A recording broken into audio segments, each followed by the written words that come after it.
Sweet. All righty. Hello, everybody out there. We're back. We're running live here on LinkedIn and YouTube here on This Week in Drones, and joined by special guest here, Kenji. I'll let him introduce himself in a second, but he's doing some pretty incredible work. You've probably already seen it out there on LinkedIn, a draft that he's put together for other states to be able to analyze and give feedback on and apply and use. It's called the Statewide Counter-UAS and Low Altitude Airspace Domain Awareness Strategy. And we wanted to learn about it, get a little history, Kenji, and ask a couple questions just that may represent some of what folks out there are trying to accomplish. And while we're live, as usual, feel free to comment in.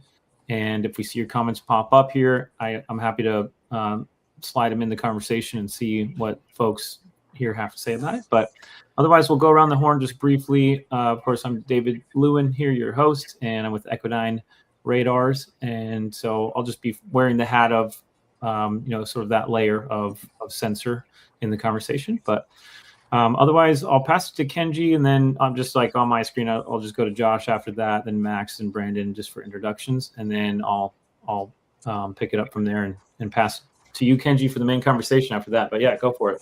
Yeah, awesome. Good morning and good afternoon. My name is Kenji Sugahara. I'm the director of the Oregon Department of Aviation. I've been in that position for around 4 years, and I've been in the drone industry since around 2013 and been heavily involved on the policy side. Was one of the originals on the Remote ID Aviation Rulemaking Committee. So there's three of us that really pushed forward broadcast remote ID. I was one of them. And then I was the chair of one of the subcommittees on the Beyond Visual Line of Sight Aviation Rulemaking Committee, also on the Advanced Aviation Advisory Committee to the FAA for a number of years, and led a couple some of the committee work as well in the work groups. But this has been my life. We've been really working on counter UAS, and this is sort of how this conversation. But we'll do a deeper dive on that. But that's a little bit about my background. And I actually fly drones. I'm actually probably the only one of the only state directors that can punch an FPV drone through a hole this big. Awesome. Oh, and by the way, folks out there, I put a link in the post to this, in the announcement posts on LinkedIn. There should be a link to a post that Kenji put out there that has the document that we're referring to that we're going to go through today, the strategy document. If you guys want to pull it up, if you want to review it, during this call or after the fact, so feel free to do that. But we'll come back around. We'll deeper dive that. Josh, you want to do an intro? Everyone, great to be back. Joshua Lewin with Echodyne Radars, helping bring more low airspace awareness throughout the West and Central United States. And it's really excited to be here and learn a little bit more about this counter-UAS strategy and see how we can just keep everybody safer and have better infrastructure and rules around, how to operate drones in a way that's safe. Beautiful. Max. Yeah, good afternoon. Max Rosen, Director of Government Affairs for Echodyne. I do all of our work with the federal government, the legislative branch, executive branch. Work closely with David and Josh and several other team members here, and I've known Kenji for a long, long time. So appreciate having him on, and I'll kick it over to Brandon. Thanks. Sweet. Brandon. Hello, everyone. It's great to be back. So, David, thanks for inviting me, and Kenji for the great work on the document that you and your team built. It's a phenomenal framework. For those who don't know me, Brandon, I'm a former FAA manager. I stood up the UAS Security and Counter-UAS Coordination Office within the Air Traffic Organization within FAA. I left about a year and a handful of months ago, and now I'm a senior security consultant with Z-Beta Incorporated, and we're building counter-UAS programs for critical infrastructure operators and domestic security folks who are concerned about the drone threat. So thanks. Beautiful. All right. Well, Kenji, I'll pass it to you here in a second. I've read through the document as well. I thought it was an amazing way to pull together so many of the topics we've actually talked about on this podcast for years now, in terms of, all of these different policies and rules, that we've been waiting for, from the beyond visual line of sight rulemaking that you mentioned, that you were part of the committees on that, and then all the way to like the security side, with 2209 and all these infrastructure groups that are concerned about, what can we do about folks flying over our airspace? We don't own the airspace, the FAA does. Well, maybe there's a path, for some critical infrastructure sites through 2209 to add some sort of flight restrictions that at least give them that legal precedent. So we've been like tiptoeing on each of these, wondering how they're gonna come into place. But your strategy document pulled all of that together, super clean, really helpful. So just would love to hear, what you'd like to share just on like the history, kind of what led up to this, and then if you want to walk us through some of the high points, we'll ask questions. And like I said, while we're live out there, folks, if you're listening to us right now here live, feel free to send in comments and questions, because you got, these subject matter experts on the hook right now, and I think they can answer questions live while we go. But otherwise, Kenji, take it away, and we'll ask questions along the way. Yeah, and feel free to interrupt me at any time, because I tend to talk a lot. That's just my stick, just being a lawyer. I love to talk. But the original genesis of the idea of a statewide strategic counter-UAS strategy came about because the entirety of the DHS FEMA grants that are come down the pike, right? So when we look at $250 million, well, for those who aren't familiar, there was an original $250 million grant that came out of DHS FEMA to fund counter-UAS for the FIFA games, the Soccer World Cup. And that money came real fast and quick. And it was, folks, Brandon, you know how it was. It was a complete mess, right? You're trying to get all this money out. And there's a lot of times where that money was spent just shove it out the door without understanding how this all interplayed. And then just talking with the folks over at DHS, and I've had a long-standing relationship with New Steel, which is a National Urban Science Technology Lab there. Great folks. Alice Hong, she's retiring very soon. But really talk through some of the technology and some of the larger issues as well. And I thought, hey, there needs to be larger architecture, right? Because you have this money coming in, an additional $250 million that will be coming to the states, that'll be available to all the states come late September, October, November, and making sure that there's some good guidance to guide the states as well as the localities on what to do, right? Because you also have not only this money, but you have the overlay with 2209, you have the overlay of the interim final rule 124N. So there's a lot of elements with that come with that. So which is interesting as well, because I think from the federal agency level between FBI, DOJ, and FAA, we just need to make sure there's a lot more conversations about happening, how far it interacts with 2209, but that's another conversation. But the real high points that I wanted to push out there was when the state administrative agencies, the folks who are actually going to likely going to distribute the money at the state level, that they put restrictions on that money in terms of, because everybody knows that if everybody goes out on their own, just buys equipment, right? That's just a bad thing, because it's primarily important that this equipment be able to interoperate. So interoperability standards, making sure that they're on the approved systems list, making sure that when they locate the sensors themselves, that there's analysis done of the locations, because we all know, especially on the sensor side, where you put it matters, because there is potentially RF interference, et cetera, and they're not sticking it there. And that also goes for the 2209 side, right? There's that requirement that they put up remote ID sensors to gather data to make sure there's actually a problem.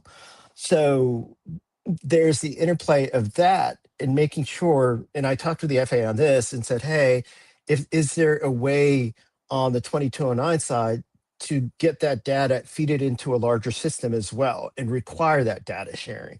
So the idea is also to create that air domain awareness, right? So having a larger picture of what's going on in the air, not only for security purposes, but also for the civil side. Because my thought process was, hey, this grant money is eventually going to run out, right? Feds are great at giving money to put in infrastructure, but all of us know that a lot of these have subscription models, right? For the detection side. What happens when that money runs out? Is it going to be left up to the localities? Is it going to be left up to the states? And I'll tell you what, a lot of us states don't have money. So we got to figure out ways we can leverage that data to potentially sell it to the private sector. When we talk about BV loss, we talk about deconfliction, tactical deconfliction, to increase the safety case, and we can charge for that data. That might be a way to help support that system for not only security side, but also for the civil side as well. Well, actually, opposite, civil side and support the security side as well. So that's Kenji, Can I Yeah, ask just go on for that it. point? Yeah. I met with a DOT not too long ago. And Mhm. sorry if my internet's a little slow. I think it's a little choppy, but they seem to have some issues as a Department of Transportation. It was totally different state, different environment there, but they, for some reason, felt that they needed to stand down from trying to get involved with like reselling data, owning who owns the data. It was like this whole complicated thing, based on how their agency. I'm sure it was like a specific to that state and everything. But I'm curious how you've navigated that, or if you guys would just be like tangential to the party that could, maybe some third party that could own and resell data, or if in Oregon you've worked on some sort of legislation that enables that, because I think that's a really interesting move, right? DOTs are well positioned to like have that overarching view of Yeah. how things are moving, drones and things are moving around the state. But Yeah, and just to give you an idea, I'm also the chair of the Emerging Aeronautics Committee for the National Association of State Aviation Officials, and also one of the primaries on the Advanced Air Mobility Multi-State Collaborative, which has around 35 states. So I've been pushing this stuff out there. So they have that framework. And it's going to be up to each individual DOT to make their own decisions, of course, but there's nothing that prevents private industry from aggregating that data as well. I don't think that we as state DOTs or state aviation bureaus, there's not a lot of appetite for us to actually run the flight information exchanges. We'd likely contract with outside vendors because, to be honest, a lot of us don't have the staff, the expertise. There might be specific states that might have that expertise, but I'll tell you what, Virginia, Pennsylvania, Oklahoma, it's like, yeah, great. We have the expertise, but do we really want to deal with it? Because we're dealing with a lot of other things. So there is a space for private entities to get involved, for sure. And Brandon, like you like to say as well, and Mark Batrick likes to say, this is going to be sort of a tiered approach, right? So when you think about it, remote ID as a basis, right? So level one, and then you add on top of that acoustic, IR, you look at RF sensing, et cetera, 124N capabilities, which is the RF decryption, decoding, et cetera. And then on top of that, there'll be eventual for non-kinetic mitigation, right? So the RF, what's on the approved technologies list. So all along that chain, there's opportunities for private sector to get involved. Radars are going to be a big one, right? Echodyne, great for that level 2 side as well. So yeah, there's different models, but I think for us, at least in Oregon, I've brought this up, and I'm part of the Homeland Security Council, so the Oregon Homeland Security Council, and we've worked with all the agencies there. So we have military, we have the administrative services, we have emergency management, we have the DOT, because we're separate from DOT, and DOJ as well, because it touches on each of these. Oh, also forestry department, because there's wildfires, so there's detection requirements on there as well. But just getting everybody talking to make sure that we're all aligned and they understand, the governor's office understands the policies and potential statutory changes that need to be made, because it's not like I mentioned before, it's not just the equipment. There's policies, there's state regulations in terms of privacy, data, etc., cybersecurity. So Tabletop trainings, all the things that go into it. yeah, exactly. And for example, just making sure we're prioritizing the infrastructure, what needs to be protected, right? Working with the colleges as well, because they have the NCAA games. Go Oregon State and go University of Oregon Ducks, right? So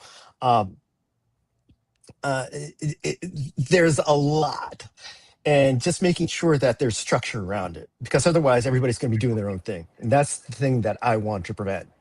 I want to touch on something Kenji's kind of alluding to, though, is that the counter-UAS detection, not just the counter-UAS, but also on the UAS integration side, it's not going to be left to any one single organization to solve. So a lot of folks back pre-Safer Skies Act days were like, well, this is a federal government problem, even though really the vulnerability is in the community, right? And so you know, the drone delay games now, so like rain delays for baseball, football, or whatever, now we have drone delays, and it's a normal thing. And so in Baltimore, I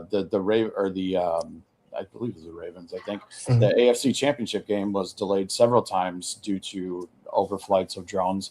And so now post Safer Skies Act, everyone will probably look to local law enforcement. But at the end of the day, local law enforcement, they're not, and I said this at the Counter-UAS Summit yesterday, they're not security guards. They don't have the resources to operate 24/7 to protect critical infrastructure, all the sporting events, all the other things that are vulnerable to drones, which is a lot of stuff. So as Kenji, you mentioned, it's a team thing. It's going to take everybody, all of that coordination and everything else, and trying to navigate the nuances, excuse me, of the new 124N IFR that took effect July 1. So it's great to see the effort and put into this with that mindset that we have to cooperate together as a state, as a community to ensure that we're providing the maximum amount of airspace awareness and protection that we can. Big time. Max, I think Max, you've had a lot of experience with the DOT side of things, and then I'll let you pick it back up, Kenji. Also, actually, Travis Moran had a great comment I might throw up about remote ID after Max, if that's cool, and have you comment on it.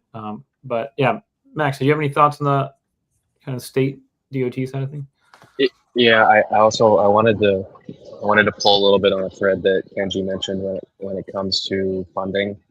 The $500 million infusion of capital between this year and next year is great, but it's nowhere near enough.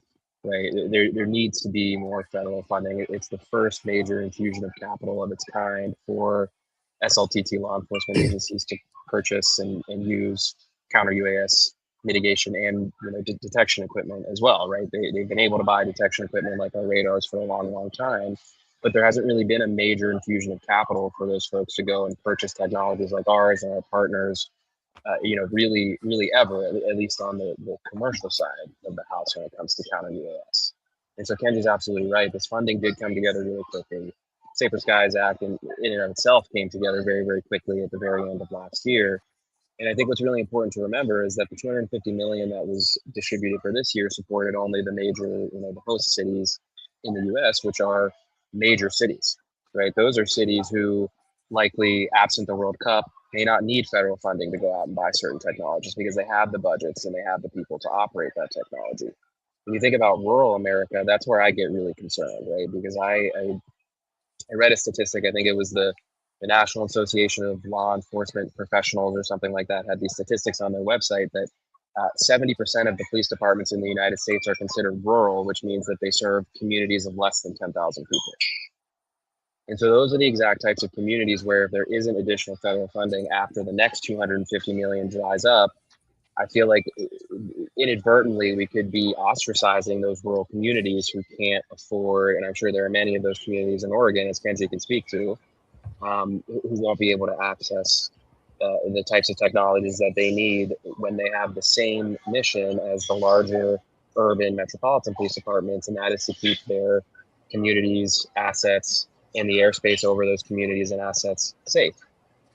So, from my seat as the Director of Government Affairs for Echodyne and working with organizations like AUVSI and the Commercial Drone Alliance, and as Kenji knows, just knowing a lot of the people who are government affairs, lobbyists, those type of people in this world, I've been trying to build this coalition of support for additional funding that will support law enforcement agencies all around the country so they can go and buy technologies that are best for them, whether it's our radars or someone else's or whatever the case may be, right? Every mission is different. Every need is different. But I'm a little bit concerned if that infusion of capital is just sort of grinds to a screeching halt at the end of next year. And that's especially true when you think about the grants that each state administrative agency is going to get next year are going to be far, far lower than the infusions of capital that the state administrative agencies got for the World Cup this year, right? You had Texas and California and Florida, these big states who got, 35 million-ish. And then you had the smaller jurisdictions like the folks in Kansas City who got like 6 or 7 million. I think next year, those grants are going to be closer to that 6 or 7 million mark across the board because there's $250 million, which is going to be going much further and much wider compared to this year. So to the extent there's anybody listening who's sort of in a similar role as me or is involved in trade associations or involved in coalitions or, is very active on the policy side like Kenji is, have those conversations with people, have those conversations with your elected officials about what will it take for us to make sure that there's some sort of recurring appropriation for this type of procurement and this type of these types of purchases, starting in fiscal year 2028 and beyond. Yeah, that's really good, Max. One question I had for you, Kenji. Sure. We talked a little bit about kind of private-public partnerships, and also how do you kind of bring everybody all the constituents into the same room to the table and work all these things out. One kind of area I could see that happening are these kind of eVTOL corridors. I don't know if you've been following like a few states like Texas is working on one. I know Tulsa, they've been doing a lot of work on there and creating some corridors. I think California, all around, they're kind of starting to try to build out these, kind of beyond line of sight flying corridors. Mm-hmm. And also potentially funding it through the economic development group. So the economic development group in the city might be the one footing the bill, but the Department of Transportation is the one who's kind of facilitating it. Do you see these corridors being a hub that could create these broader conversations on a state level, maybe having the state DOT come in and be more actively involved and bring those constituents to the table? I'd love to get your perspective on that. Yeah, absolutely. And that's been really big in the Advanced Air Mobility Multi-State Collaborative. So just to give you an idea, we just haven't been talking within the states. We've been talking between the states.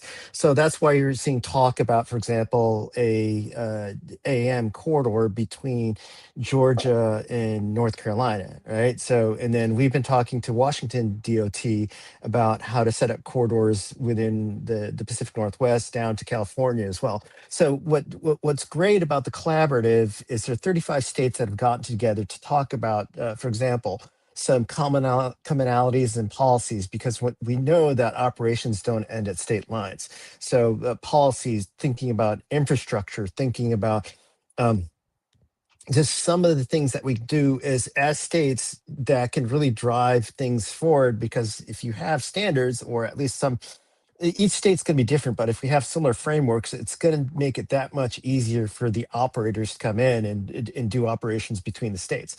Just as an idea, one of the things that we've been talking about on the EIPP is a ConOps where there's going to be a medical unit that's stationed in this is an interesting one, an Oregon airport located in Washington State. It's the Dallas airport. And then having a service area in both states, right? So you stand up the infrastructure there, and you're doing operations on both sides of the Columbia River. Because again, people get sick on both sides of the river. It's not like we're not going to service people who are having issues or medical emergencies on the north in Washington, if we have resources in Oregon. So, and it vice versa. So those conversations are ongoing, and I think we can leverage them in terms of that infrastructure, the digital infrastructure, the detection infrastructure to help enable those operations as well. But one thing that I want to mention really quickly is as we sort of start rolling into the grant cycle, one of the things that I've been doing at least is connecting with well, we first connected with state police and then got them trained up on that 124N detect and warn training, which is the 90-minute course that you take on the one of the FBI's websites. I think it's through the LEAP portal. And then the next step is, since we had OSP, Oregon State Police, as a guinea pig, I'm having them create the how to do it and getting that word out to the folks who have DFR programs, because they're likely more sophisticated. I'll tell you that a lot of the localities are starting to roll in their drone programs, but they're not great at that. And there are a lot of cowboys out there who are doing stuff without standards. So Jeff Pritchard, who you might have heard of, Caboose Fire, has been involved for a long time, is trying to create that standardization across the state as well. So there's training standards that are coming into play, which also goes on to the counter-UAS side as well, including that training with the Department of Public Safety Training and Standards. I think that's what it is. But getting that in there as well. So because the fear is a lot of these locals have no idea what they're doing. Brandon, you know that, and Max, you know that 100% right. They're clueless. So I think a big role is also to actually provide information and start getting them educated and helping them through this process. Yeah, I just wanted to, and that's not a hit on law enforcement. I mean, we haven't had to think about air threats since World War II, and at the law enforcement level, probably never.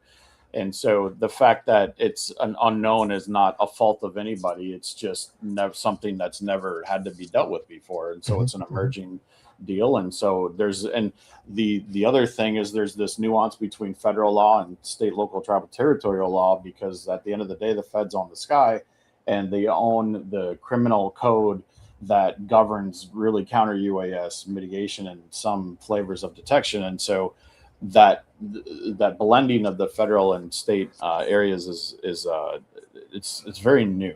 I did want to reach back to something that we have all kind of talked about, which is the funding stream and some of that. So the grants, the federal funds, it's not a reliable source. It's one of those things where if it's available, awesome. If it's not, then you've got to figure out some other things. I actually sort of wrote a paper on this, and I published it last week on Substack. You can check it out. But it's going to be the changing economics of counter UAS post Safer Skies. So pre-Safer Skies was all federal funding or a federal client base, lots of money, traditional procurement acquisition on the federal side. On the state, local, tribal, territorial side, it's going to be different because the funding is not as massive. So you're going to have this kind of modular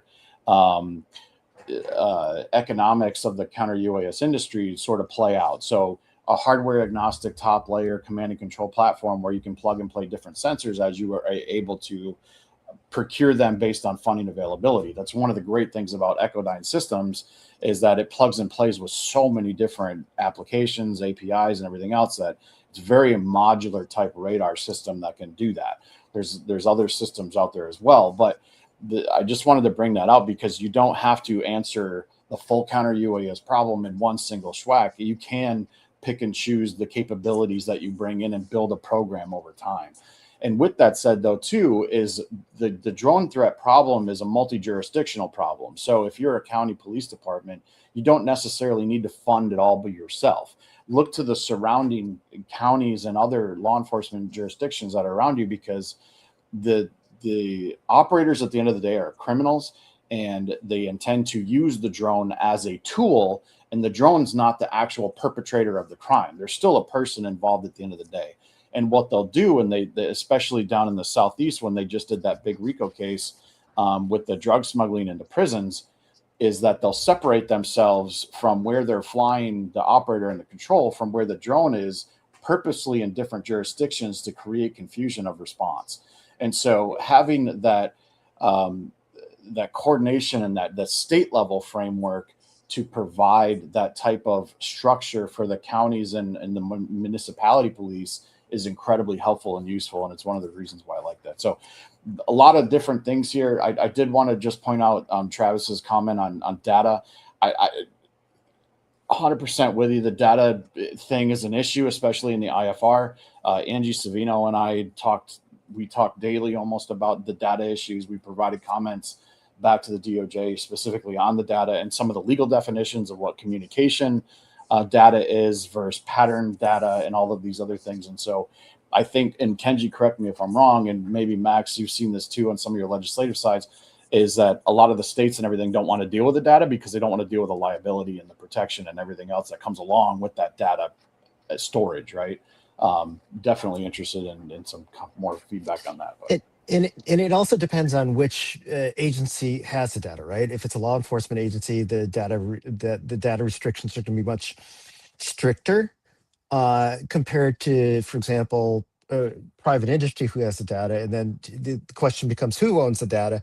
So there's a lot of elements that still need to be worked out. And that's where I think these discussions, there needs to be a lot more discussion between all the folks in the private industry, as well as the state level folks, as well as the localities. We're going to have to figure this out and start creating MOUs, right, as well. And then that includes data that's going up to the feds, because we know DHS would love to have a dashboard of the sky and how we deal with that as well.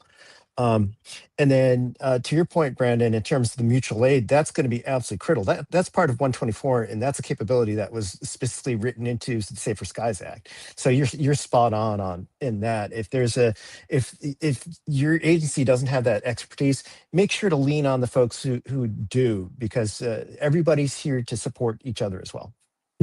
Kenji, I wanted to change gears just briefly and hear your thoughts on leadership, on like what, I love your passion, and you're so involved in all these different committees, and each committee represents 30 something states over here, and so many different jurisdictions or agencies within Oregon, or what, the different ones that you've named.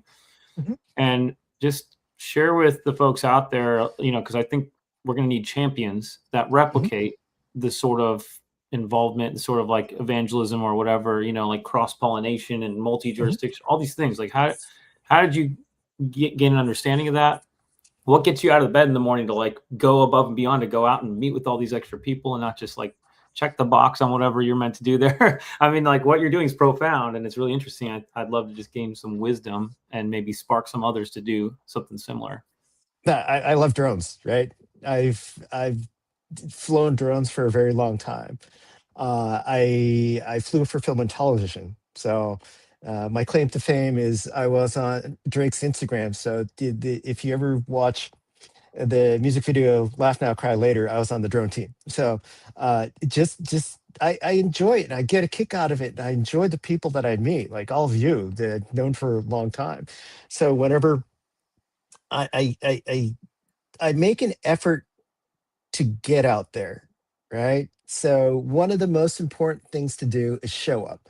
So if there's an event, try to get in, show up. There's the CDA event. I'm bummed that I didn't make it out to the White House event.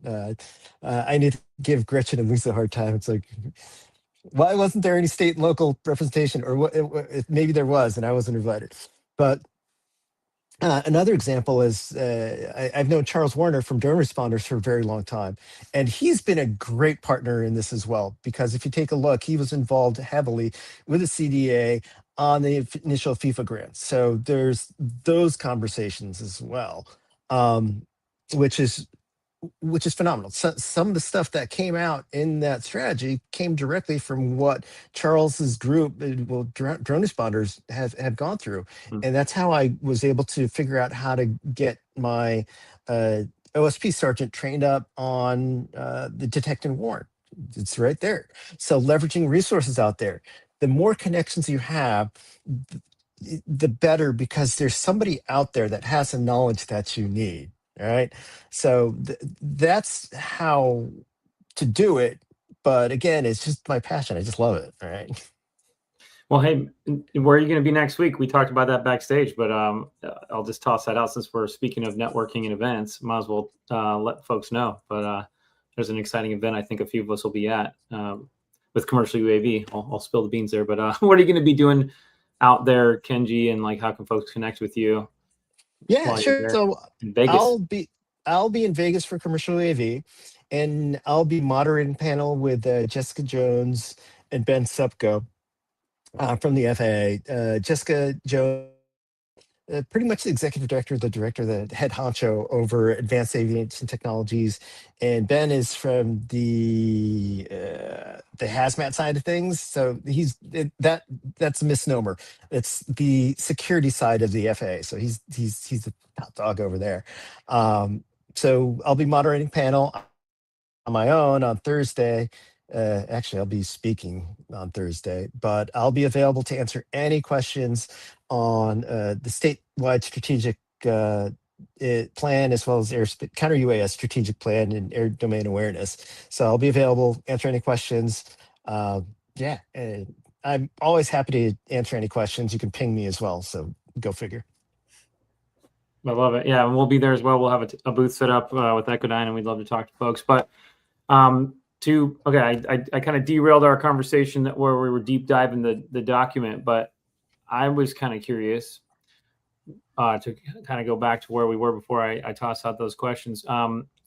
Where do you see the value in multi-mission in deploying technologies that can be used for both counter UAS and detect and avoid airspace awareness? And I think a lot of the sensors that are being deployed can be used for both. I mean, I could think of quite a few, and it seems like those worlds are colliding. Even the software interfaces and the hardware, everything is seems to be being built strategically for both, or either or something. But what's your take on that? What's your philosophy maybe built in the strategy on considering that? Or are you more focused on counter UA? But I mean, you have both in the titles, so that's what makes me ask. No, 100%. If a sensor's a sensor, right? So if it picks up on a drone, it's going to be able to service both sides of the equation. So the security aspect and the civil side. So why not? Right? Because one of the things that we talked about, just for example, in advanced air mobility, there's been talk about electrification, right? So the big key is, use it for electric aircraft, but also use it for ground vehicles as well, right? And another one is weather. So if you have a weather station that's set up for advanced air mobility at an airport, something like that, that's going to service the general aviation crew. Because what you do is you find as many uses as possible for a piece of equipment, because it increases your return on investment. Coming from coming from the private industry side, I get that, right? And I want to see more of that in the government side, where you're leveraging technology for multiple different uses. And like I spoke about for the sustainment side, in terms of the funding, that's where it comes to be absolutely critical as well. So the more uses you can find that can help pay for that equipment, the better it is, for especially if it's government owned. It's going to be much better for the taxpayer, because I, like you, don't like paying taxes. There's an element I absolutely want to pay taxes because I want to give money to the greater good, but at the same time, we want to maximize the return on investment. I think everybody wants that. Yeah, that sounds really awesome, Kenji. I was curious because I know you've been really heavily involved. I mean, one of the founding kind of developing folks around remote ID. I was kind of curious to see kind of what are your thoughts on kind of that rollout of remote ID, and where do you think remote ID, kind of what role will that be playing in the future? Because obviously you've been very close to that technology, and I'd be kind of interested to see how you think that rollout has been. So just to let folks know out there, remote ID is functioning as it was envisioned by, sort of in my head. It sucks, right? Because I was coming from the pilot perspective, right? because the idea is the higher you are, the larger your footprint is. The lower you are, the smaller your footprint is. So from a privacy perspective, that was super important to me. And then the other component too was it was really a cost shift, because originally when we were talking about network remote ID, the idea was to install a cellular chip on every single drone, so that would increase your swaps, your size, weight, and power. And then there was going to be a cost associated with each one that would go to your cellular company. So the cellular companies like Verizon, AT&T, we're all salivating over it because we all have our smartwatches. Can you imagine having 5 drones? So that's an additional revenue stream for the cell companies. So they were going gaga over that. Plus, there is the component of having to be connected to network everywhere, right? So persistent and pervasive surveillance of what you're doing.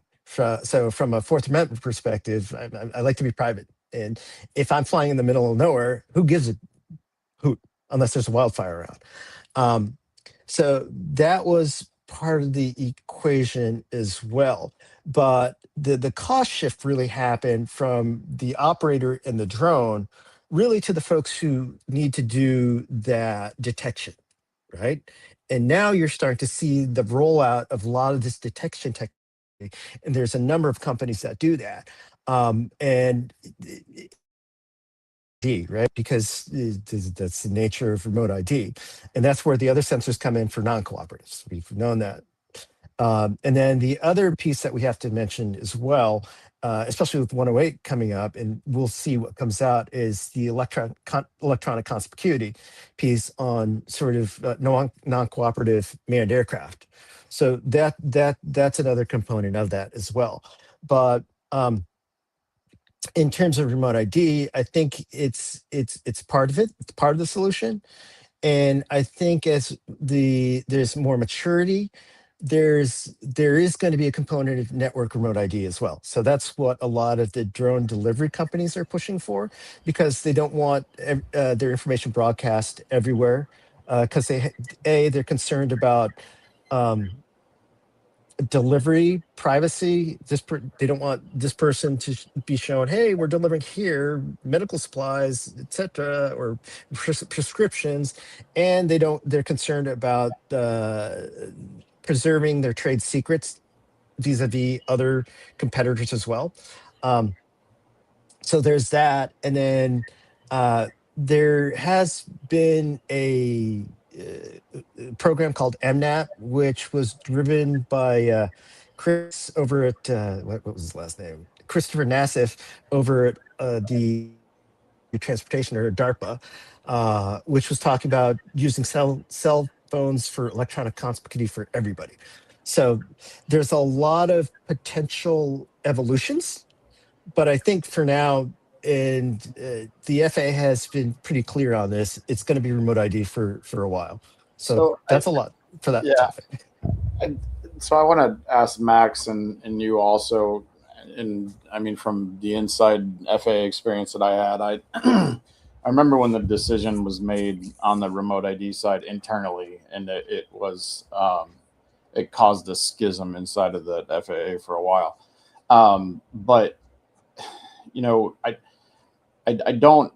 understand large organizations argument as far as like privacy, and you don't want to track movements of aircraft or whatever. But look, at the end of the day, if you're a commercial business, I mean, ADS-B requirements, that precedent had been set almost 30, 40 years ago. So that we got to just throw that argument out. I just think it's a non-starter. I now understand it's a little bit different, because now you're associating a package delivery over an individual's house, but you don't know what's inside that package, right? I mean, and you're not going to know, because that's not publicly available information. What, at the end of the day, with Part 108 being released, and I'm thinking like a decade from now, not in 6 months or a year. We have to think longer term, because that low altitude is going to become so dense and so saturated that there's going to be no other option. And remote ID is going to be one thing. Great. There's a lot of issues with using it as a separation method, latency, the lack of security that's embedded in the remote ID signal to be able to spoof a signal or be able to hop a signal and do different things. So that from the security side, it's lacking quite a bit. But there's going to have to be something, and I don't think electronic counter security is going to be enough either, because it falls flat against what the DoD was pushing against about of making NAS data available, and the anonymity of some of that data. The electronic conspicuity is literally the exact same thing, so they're not going to want to play ball with that either. So at the end of the day, and I think Ron Leach and I talked about this a while ago with the Part 108 provision about changing right-of-way rules if you're not broadcasting ADSB out below 400 feet. You have a human inside of that aircraft. Yeah, and this side you don't. So which one do you have to really stress the safety and other issues, and which one has to give a little bit on the policy and technology side to ensure that human being inside of that plane is safe? And I think that's ultimately, when you boil everything down, when it comes to hitting paint on paint inside of the sky, that's what it really needs to boil down to. And so political agendas or economic arguments along these major retailers, I'm sorry, but there's a human in that other aircraft, right? And that's just an essential safety feature that we have to recognize and accept, and it's the reality of the world. So until you remove the humans out of the sky, they take priority, So Yeah, that's definitely. Oh, go ahead. Go ahead. Yeah, well, I'll just briefly, from a sensor perspective, from a radar perspective, I had a really interesting conversation with a buddy at a drone company who was like, yeah, we detect and avoid, like, we in the air, we can avoid object, all these things are going on. And then they say, well, yeah, but we can't avoid other aircraft though. That's like super hard math. We can't do that, and it was like this funny thing where they were basically like, yeah, we detect all of it. We don't, radar may be help, not really that helpful. But then I basically said, well, there's other people that may not have the gear that you have on board, the technology, and we got to avoid them as well. And then that's where that kind of came out, where they're like, well, yeah, we can't avoid other moving aircraft in 3D space. Like that would be like really hard. And I think that may be part of the industry push back, at least in one example, of where it's like, if you require the drones to be able to detect and avoid other moving aircraft, that's actually a pretty hard technology to solve that may not be widely rolled out right now as much as people assume. And that's an anecdote, like that's just me and and it's just a conversation with someone.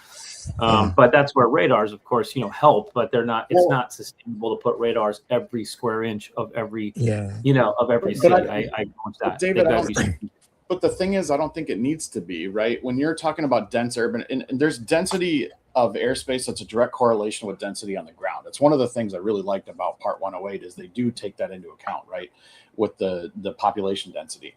And so if you have large urban areas, for me personally, and I know people don't necessarily agree with me on this, a pay-to-play structure for ground-based sense and avoid is perfect, because you have the economic investment of a municipality. So Los Angeles, Chicago, New York City, DC, whatever, they invest in their economic infrastructure to provide that low altitude ground-based separation using Echodyne radar, Robin radar, or other systems. And then you pay a subscription fee. Maybe it's $50 a month. It doesn't have to be a lot, but enough to offset the maintenance cost of that investment. But you also get a spurring economic development, new businesses and new types of technology innovation and all those other benefits that come from that. So I do think it is reasonable to say within large, dense urban environments that is possible, and it should be explored. Yeah, and Brandon, that's all that whole layering piece, right? It's based on air risk and ground risk. That those major urban areas is where there's the highest air risk and ground risk. So that makes sense to have the more saturated coverage with the level 1 and level 2 sensors, right? Plus, more dense, higher density of customers, like of people that could actually benefit from the drone. How many people could get the drone delivery, or how many 911 calls are within that dense urban environment. So you really maximize the value too, right? Yep. 100%.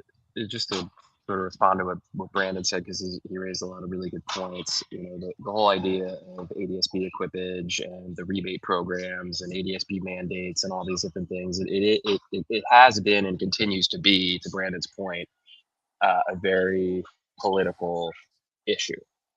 And in my line of work in particular, politics and policy are two very different things, right? You can good policy, good politics. Sometimes they don't always meet and intersect because there are a lot of special interest groups out there that feel one way and other special interest groups that feel another way. And that, that was very evident in the process of the BVLOS NPRM being drafted. And when I was still at AUVSI, which is where I worked before Echodyne, I'm sure Brandon and Kenji know this. I mean, there was a point where there were so many areas of opinion and so many areas of disagreement on right of way and electronic conspicuity and all these different things that the FAA essentially called all of the major trade associations in the space, like locked everyone, not actually, put everyone in a room at FAA headquarters in DC, and they were like, all right, guys, let's talk this out. Like let's figure out. Let's not we're not going to hide behind the words on a page and be one of thousands of comments that were filed. Like, we're going to get all the major trade association heads in one room, and we're going to talk about this with all the. It might even have been Brandon. I don't know. You may have still been there, but they put everybody in a room and we just talked it out. And what will ultimately be in the final rule is hard to say. Like, I actually have we have an EO 12866 meeting with OIRA later today, which I'm sure many folks are currently doing. And it's a great way to make your voice heard on what you think the final rule should look like. And so I'm looking forward to that. Although those meetings generally in nature are pretty one-sided because the folks at OIRA don't they can't share much because they're bound by certain rules on what the rule currently looks like and all those different things. But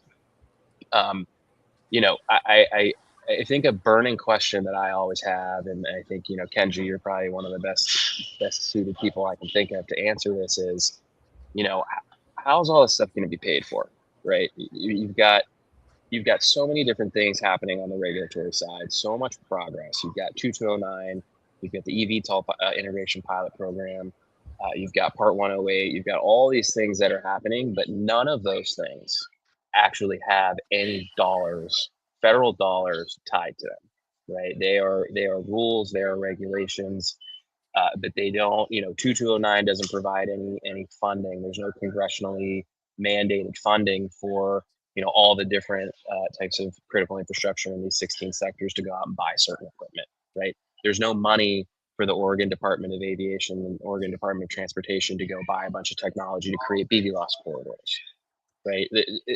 There's no money there. So I'm always wondering, and I think others are always wondering, is when you're, Kenji, when you're sitting around the table with your colleagues thinking, okay, in 10 years, to Brandon's point, this is what the airspace of the future will look like. This is what we want it to look like. And then when that burning question is raised, well, how are we going to pay for it? Without divulging your secret sauce, like what does that conversation look like? Yeah. So we've had this at the national level, these conversations at the national level, because there's a funding shortage, not only on the drone side, but also just like the general aviation side. And then don't even talk to me about the advanced air mobility side. Some states are flush with cash because their legislators get it. Like North Carolina has a lot of money. Florida has a lot of money. Texas has a lot of money. But there's a lot of states, the smaller states, that have this funding issue. So the way that I look at things, especially on the BVLOS side of the equation, is, and this goes back to that conversation about using equipment for civil and security side, is to use that money that's coming in from the FEMA grant as a down payment. And Brandon, like you said, that's nowhere near enough. But and initially, really use that, and then start using that to enable more BVLOS operations on the DFR side, right? And then to enable more of the medical delivery side, because these are the types of things that your regular John Q. public or Jane Q. public on the street actually understand and sees value in saving people's lives, getting AEDs out there. And these are enabled by that infrastructure. So when I go to the legislature and I say, hey, look at these good things that are being done, and trying to figure out, hey, for some of these medical deliveries, is there other money, for example, that can be leveraged from like Medicare reimbursements, right? So are there alternative ways to think about the idea where you can get money from other pots? Because there's already existing money for servicing rural districts with the drive getting access to healthcare. How do we leverage that money? Just to give you an example, Hey, Kenji. yeah, Yeah, super fast. I'm so sorry, but I yeah, just wanted to hit on that one point on the other pot of money, and this is really from Max and Kenji. But what are your thoughts on like an AIP, Airport Improvement Plan, Part 139 type fund? Because yeah. they had to deal with this like 100%. 70 years ago with the development of airports, because airports aren't federally owned; they're municipality or whatever. But why can't we set up that kind of structure where it's not guaranteed funding, it doesn't pay for everything, but it does help offset from that federal level to, you know what I mean? I just thought of that and I ran out of time. So Perfect. Before you keep going, Kenji, really quick, just to piggyback off that, there's an ongoing comment period right now. I'm sure Brandon and Kenji are tracking this, but this doesn't have the, I would say, shininess of like Part 108, and it was a little more, deeply buried in the Federal Register. But the FAA is currently soliciting comments on an updated AIP handbook, and that's really important because the AIP, the Airport Improvement Program, is a $4 billion with a B a year program that the FAA administers large grants to airports of all shapes and sizes to make improvements. And it's literally what the program is called, right? The Airport Improvement Program. And these are improvements to terminals, improvements to runways, improvements to passenger experience, and all these different. You can use AIP funds for lots of different things. And making an eligible use of AIP funds, the procurement of the very types of technologies that we're talking about, I think is something that trade associations and individual companies and others will be pushing for. And hopefully, or Kenji, I don't know if you guys are submitting comments or if other state DOTs are, but like, to me, a huge pot of funding like that, where for a relatively small expenditure of whatever their AIP grant is, airports could go and purchase certain technologies that could help support these complex, airspaces of the future, to me is a very worthwhile change that the FAA should make. And this is the first time that they're updating the handbook, I think, in 7 years. So it's since 2019. So it's a big opportunity. And I know they're due on Monday. So for anybody listening, there's still time to make your voices heard. Sorry, Kenji, back to you. No, that's perfect, and that hits on a very good point. AIP funding and the handbook update are perfect avenues. And NISAO, which I mentioned, National Association of State Aviation Officials, is making a comment. So now I'll just make sure that, and I'll check in with their director and Jessica over there, make sure that's in there. But very good points. But it seems like a lot of money, but it doesn't go very far. I will tell you that, because the cost of infrastructure is very, very high. And one of the things that we've been talking to our delegation is making an increase in availability of the funds. And then, for example, continuing something like BIL, which is Build Back Better, because that was able to help a lot of airports out with a lot of different projects. So if there's either AIP or if there's an additional fund set, I think that's where it's really important to talk to legislators and our Congress people to put it in there and get appropriated too. Don't forget about that. So yeah. I have a question for you, Kenji and Brandon, around unlocking more private investment, or because I know we've kind of circled around public, but David and I, we work a lot in the commercial side. We talk to a lot of from oil and gas, even some airports, all the way to utilities, name it, cities, all across the board. And one big piece I feel like has been holding back critical infrastructure who has resources, particularly oil and gas, data centers, and a lot of that infrastructure, is the idea of if they know there's threats around them and they can't do anything about it, then they kind of there's this concern, like, why are we putting millions of dollars in detection just to say, hey, look, there's a drone flying towards the bomb, and oh well, is there a world in where if the federal government gave some leeway for mitigation to certain high risk critical infrastructure, that, that could, in the hopes of potentially unlocking more resources to, fund these. Because, a lot of these critical infrastructure folks are deeply partnered with the police, and, whatever technology they roll out, the police will have access to. Josh, hate to interrupt you. We're just going to bump up against time. I don't know what meetings Kenji or Brandon anyways, have, but Yeah, comment. I'll keep it super quick. I mean, so in lieu of the law changing to allow those critical infrastructures to mitigate, yes, they can go out there, purchase technology and donate it to law enforcement and create some things. To Travis's point, Moran's earlier, data sharing is going to be the big hurdle in that. But yes, there definitely are avenues to explore with that one. Yeah, I agree with that, but there has to be tight strictures put on that, and restrictions as well as training requirements, because and liability coverage as well. So awesome. Well, thank you so much, Brandon and Kenji, for coming in and being a guest on this episode, and we'd love to have you both back in the near future. And thanks for sharing the draft and putting that together, Kenji. That's a huge resource for everybody out there, and we'll keep learning about it. I'll see you live next week in Vegas, and we'll keep connecting. But really appreciate it. Thanks, perfect. Yeah, thank you. And thanks everyone for tuning in live as well. We'll see you again hopefully next week or soon.